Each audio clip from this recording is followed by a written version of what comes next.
भक्तांनो, विशेष करून जगभरातील सर्व दत्त भक्तांनो, हातात संधी आहे तोपर्यंत, हातात वेळ आहे तोपर्यंत एकदा तरी श्रींच्या अर्थात श्री स्वामींच्या अक्कलकोटला जाऊन महाराजांचं दर्शन घेऊन या. काशी, मथुरा, वृंदावन सारखं माणसं तासन तास पायी मारून भविष्यात स्वामींचं दर्शन घेतील.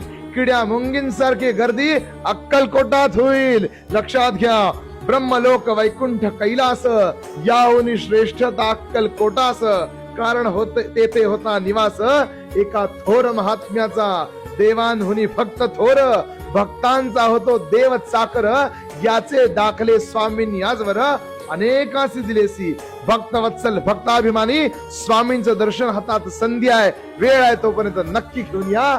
एक दिवस असा येईल की सोलापुरापासून अक्कलकोटापर्यंत रांगाच रांगा लागतील. श्री स्वामी समर्थ.